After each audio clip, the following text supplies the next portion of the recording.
Sugar ఉన్నవారు ఉపవాసం ఉండవచ్చా? మరియు బీపీ ఉన్నవారు ఉండవచ్చా? ఇది ఎవరికి వాళ్ళు చూసుకోవాల్సినటువంటి పరిస్థితి. ఎందుకంటే చాలామంది షుగర్ ఉన్నటువంటి వ్యక్తులు ఉపవాసం పాటించడాన్ని నేను చూస్తున్నాను.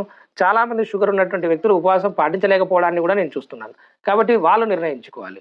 ఎవరైతే ఉపవాసం పాటించేటప్పుడు వారి యొక్క షుగర్ లెవెల్స్ గాని, లేదా మరే ఇతర వారి యొక్క ఆరోగ్య సమస్యలకు ఏదన్నా భంగం కలగడం లేదు, అనారోగ్యం పెరగడం లేదు అంటే గనక వాళ్ళు లక్షణంగా షుగర్‌తో పాటే ఉపవాసాన్ని పాటించవచ్చు.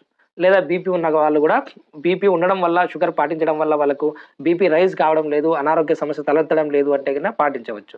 లేదా డాక్టర్ సలహా ఇచ్చినాడు మీరు పాటించకండి, మీకు ప్రాణానికి ముప్పు అంటే అప్పుడు పాటించకండి. మీకు శక్తి లేదు ఉపవాసం పాటించడానికంటే వ్యాధిగ్రస్తులు ఏం చేస్తారంటే ఇట్లాంటి వాళ్ళు ఫిదియా ఇచ్చుకునేటువంటి ప్రయత్నం చేయండి. అంటే మీకు గనక స్తోమత ఉంటే ఒక ఉపవాసానికి బదులుగా ఒక మిస్కీన్‌కు, ఒక పేదవానికి అన్నం తినిపించేటువంటి ప్రయత్నం చేయండి. ఇన్‌షా అల్లాహ్ తఆలా మీ యొక్క ఉపవాసాల యొక్క పుణ్యాన్ని